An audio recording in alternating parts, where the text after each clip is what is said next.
As we come back to the list, it's time to delve back into some more cartoon classics according to me. These are quite the interesting bunch this time out. I guarantee that. With this out of the way, it's time to continue on. Also, please like the content and subscribe to the channel. It greatly helps me out to continue curating the animation experience. So, without further ado, my number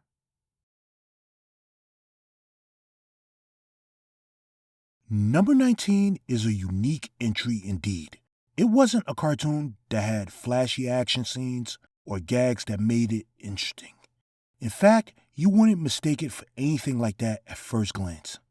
Instead, this cartoon was something that had characters brimming with individuality and stories that had so much heart to them, you walked away from it feeling great about what you just saw.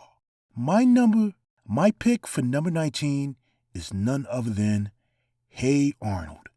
Yes, another Nicktoon. By the way, this isn't the last you will be seeing from Nickelodeon. Anyway, Hey Arnold definitely wasn't anything like the Ren and Stimpy show. It was about a boy with a football-shaped head, for goodness sake. What made it so special was Arnold himself. Arnold had this genuine nature that made me hang on everything he said and did. He was so relatable and always the level-headed person among all of his friends. You know, that type of person everyone goes to when they have an issue and just need someone to talk to. Arnold was that person. Just a kid living in the inner city and having a best friend to help him navigate the trials and tribulations of childhood. I also loved how they portrayed the neighborhood that he lived in. All people from every walks of life lived in his neighborhood. It was quite similar to something like Fat Albert and the Cosby Kids, but it was much more than that. You had immigrants living there and different ethnicities as well. It felt like a city you would see in America. I grew up in the hood, and I am pretty sure some of y'all might have as well. To add to the atmosphere, it was always accompanied by some kind of jazz score. As you may not know, jazz was a musical movement that made its mark in the inner city. So hearing it in a cartoon on Nickelodeon of all places was just so cool. So different. Also, I loved how the intro set up everything and introduced you to the characters in a very clever way. They are the ones who introduced us to Arnold by calling his name.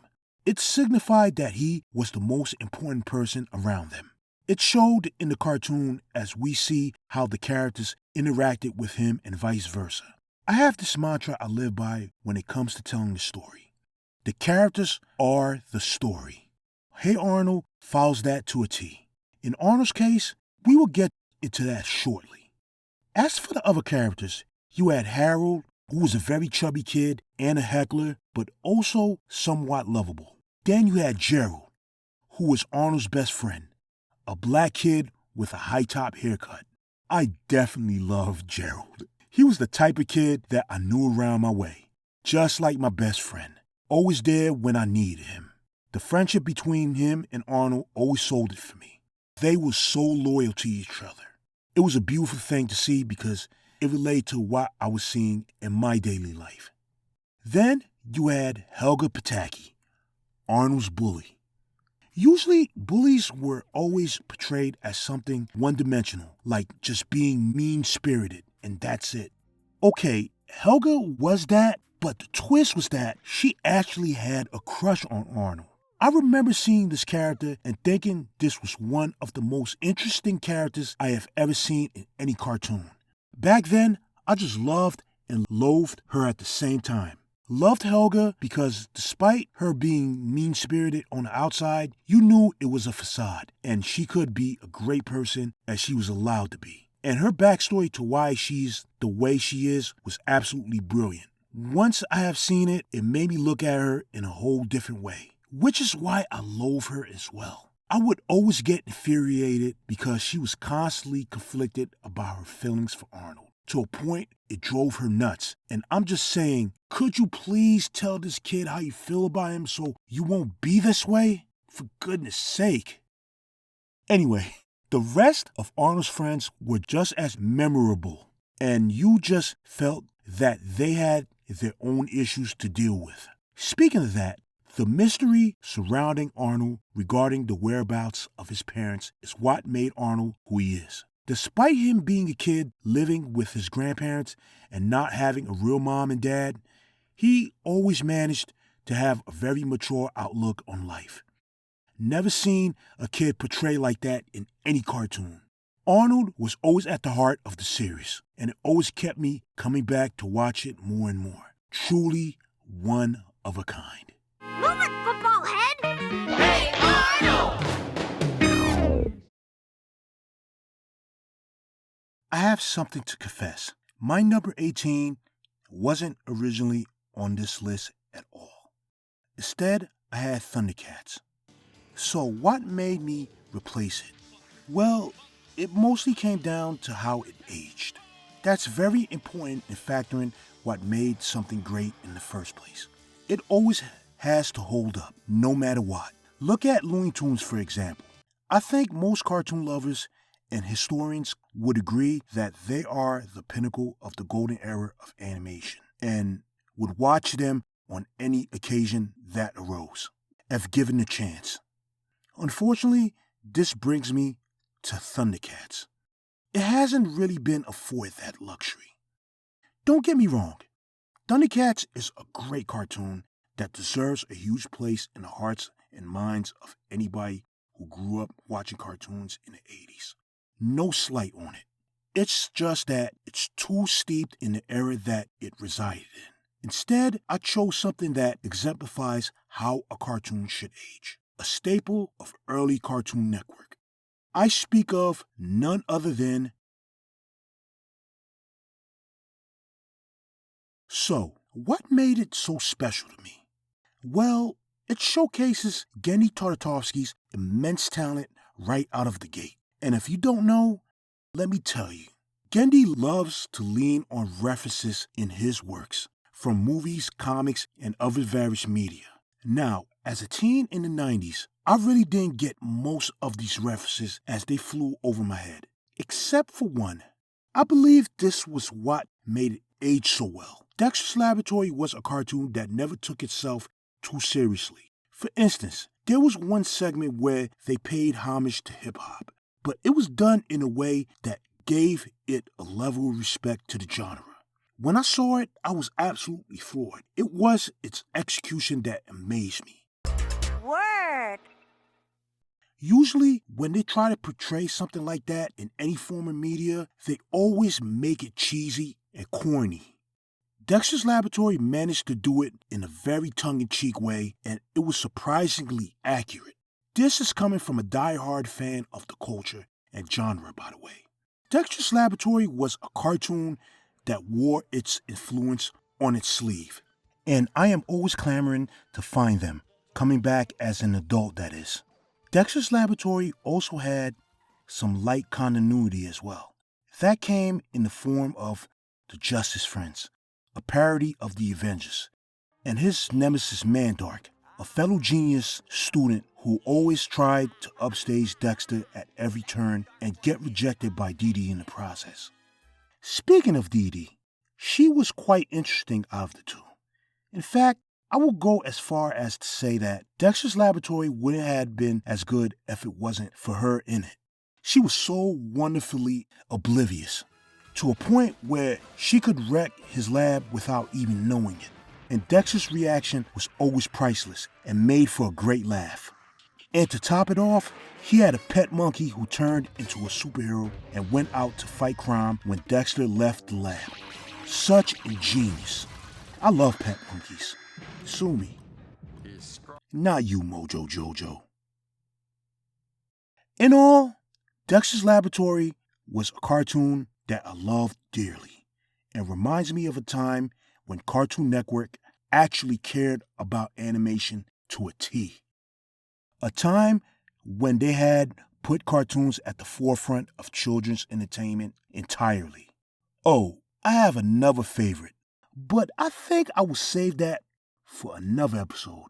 Let's just say it involves a certain breakfast food.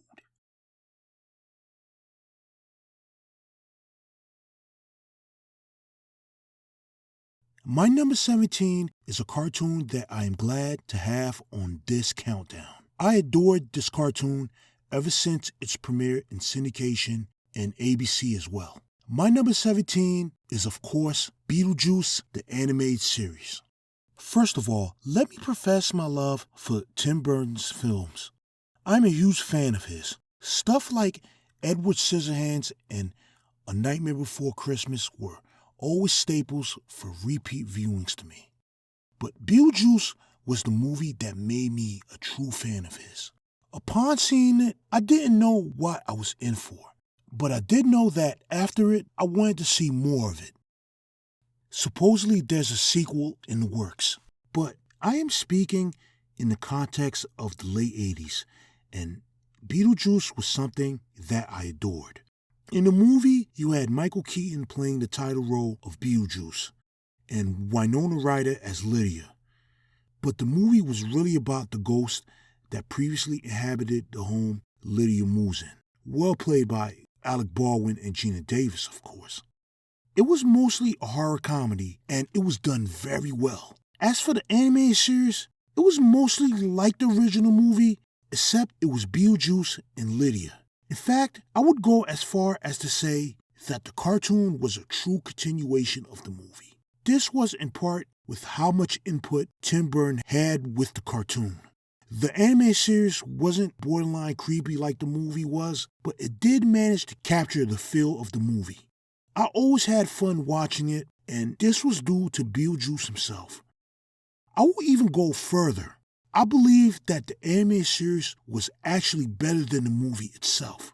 He always had these corny jokes that were obviously puns and transformed every time he made them. It lent the cartoon its charm. It was a staple to the character that gravitated me to watch it all the time it came on my television. You just had to see what he would do next.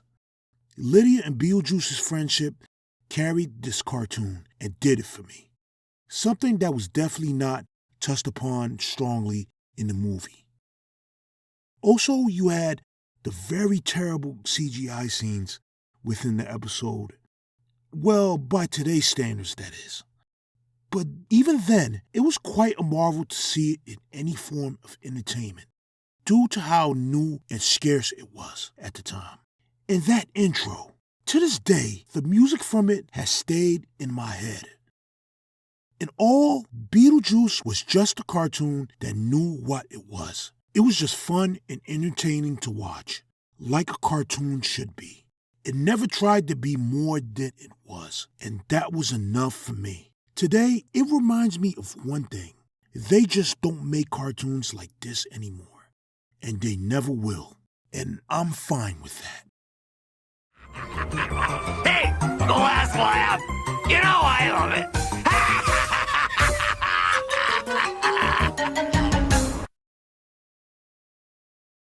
My number 16 is one of the most memorable cartoons of the 1980s. A cartoon that anybody who grew up on it instantly conjures up memories of fun. This cartoon is none other than HeMan and the Masters of the Universe. So you might be wondering if I picked this one out of pure nostalgia. Well, let me tell you my answer. It's no, because I'm not talking about Filmation's animated classic. This is for a good reason. Truthfully, HeMan hasn't aged pretty well. It's definitely a product of its time and very steeped in that era. But luckily, it did have many iterations.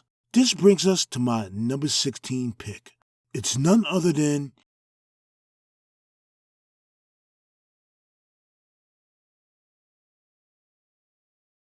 I apologize for the confusion, but this was for good reason.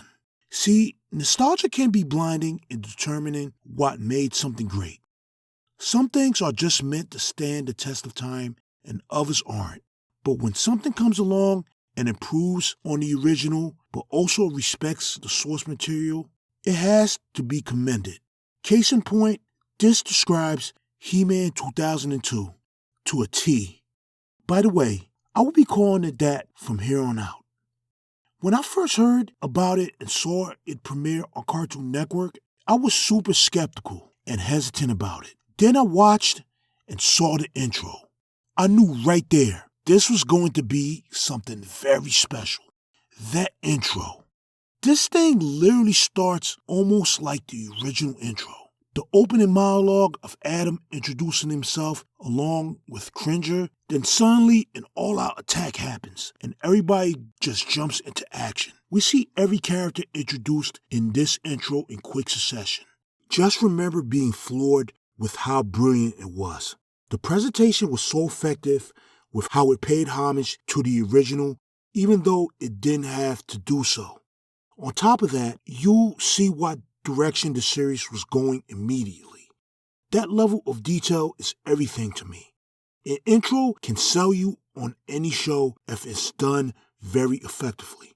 Look at all the greatest shows ever on television. All of them have one thing in common: an excellent intro.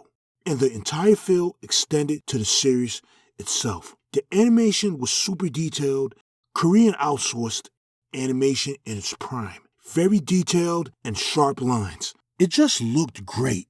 It just felt like you were watching something entirely new, even though it felt familiar. You still had Skeletor and his minions, but they were spruced up in a way that the original series had never done. For instance, Skeletor even had a very interesting backstory. You see how he became to be. They pulled no punches as well. You still had Adam transforming into HeMan and Cringer into Battle Cat. Castle Grayskull, Teela, Man-at-Arms, all of them were there, but they were given character motives you hadn't had seen in the original series. The series even dives deeper into the origin of Grayskull, the kingdom of Eternia, and Adam's upbringing. This fleshed out storytelling makes a cartoon like this stand out, and it did just that. It had managed to do something a lot of reboots failed to do: stay faithful to the original material. Looking at you, Voltron. The series even had the PSAs at the end of the cartoon. Well, they weren't like the originals per se, but for them to even be there is an example of how much the creators respected the material. HeMan 2002 is the blueprint for updating a classic and reviving it, something that the other one failed to do. Let me put it this way. The less said about that one, the better for me. But I wasn't about to leave Man-at-Arms behind, no matter what. Friends stick together through thick and thin. And being trapped in a creature's belly, well, it doesn't get any thicker than that. Ugh, or slimier or yuckier. Until next time.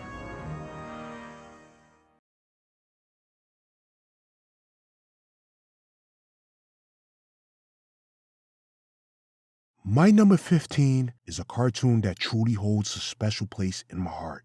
To a point when I think of it, it instantly conjures up a time in my life when things were just fun and simple. That was the 90s in a nutshell. It was viewed multiple times by me. I had to watch it every single time it came on television. It's a cartoon that's tied to the channel it premiered on and one of the cartoons that kickstarted that channel's initiative for animation that's still going strong to this day, by the way. My number 15 is none other than Doug, the Nickelodeon series. I already know what you're thinking. I will go into that one shortly. As for the cartoon itself, it was unique. It wasn't a cartoon that relied heavily on gags, jokes, or any kind of action. It never had too much of them in the first place. Instead, it was a cartoon that relied on the strength of its main character, Doug Funny, a 13-year-old, at the start of the series, of course, just moving to a place he was quite unfamiliar with and soon learning the ropes. Doug had to be the most realistic depiction of a teenage boy that I have ever seen portrayed in any cartoon. This was due to him sharing his daily experience with us through the use of his journal. With every step he took, the viewer was there to see it. Watching it made it feel like something that I could relate to. Most of us growing up around that time were just like Doug. He wasn't the most popular kid, nor the athlete or the brainy kid. Instead, he was just a normal kid, but in his imagination, he believed that he was someone special.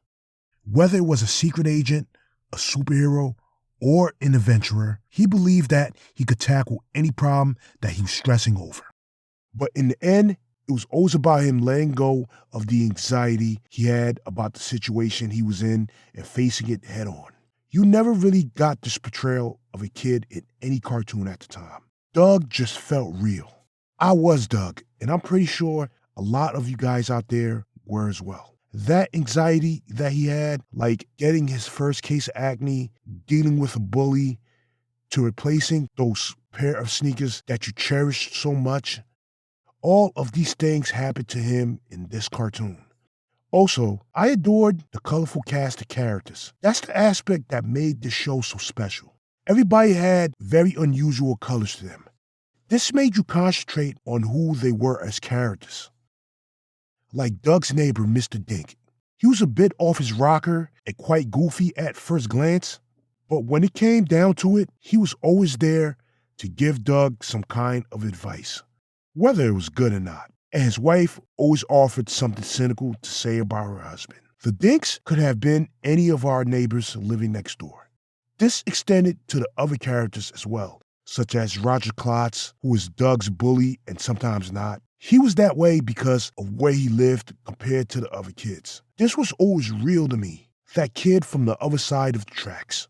Then you had BB Bluff, the prissy daughter of the richest family in Bluffington, the Bluffs, which the town happened to be named after, by the way. Also, you had Patty Mayonnaise, the one person who has always been nice to Doug since he moved there, but even she wasn't all as she seemed to be and had her insecurities. All of that never mattered to Doug, not in the slightest, because as far as he was concerned, Patty was his muse. In other words, Doug was secretly head over heels for her. And then there was Skeeter, the very first friend Doug makes when he moves to Bluffington and ends up becoming his best buddy. He was just a cool kid that exuded the 90s charm. I know many have debated what his true ethnicity was. To that, I say they are missing the point of the character. That's the beauty and charm of Doug. All of these characters could have been what you thought they were because we encountered or knew people like them in real life. Supposedly, Jim Jenkins came up with the characters' color choices because he was bored of using the same colors for his art, and he, along with the producer, Doug Campbell, decided to give every character a different color. Jim also said that he went with this choice because he didn't want people to look at the character's ethnicity. To that, I say kudos to Jim for that design choice. It was that ambiguity that made Doug so unique, and it was all the better for it. Some cartoons attempted what Doug brought to the table, but not one of them would ever duplicate the charm and genuine natured feel that it had. Okay, Hey Arnold to some extent. This brings me to that other one. Yes, the elephant in the room. I speak of its sequel series, Disney's Doug. I have to confess, I'm not a fan of it. The problem was that all of the charm, genuine nature, and qualities that made it great on Nickelodeon were lost in its translation to Disney. I remembered being so excited to finally see it, but after a few episodes, I just gave up on it. Sure, the characters were older and looked fresher, but they ended up being so drastically different that it felt like they were just there. The liberties that had been taken with the characters, I always wondered if the creator Jim Jenkins was ever truly on board with it. Despite that, Doug will always be remembered by me because of how it ran parallel to what was going on with me at the time. Doug is a cartoon that has a snapshot of its era, despite the series not truly showing blatant signs of it. I guess that's nostalgia speaking. The memories of the 90s always jump into my mind every time I think of it. Ai-oo, killer tofu. Ai-oo, killer tofu. Arnold!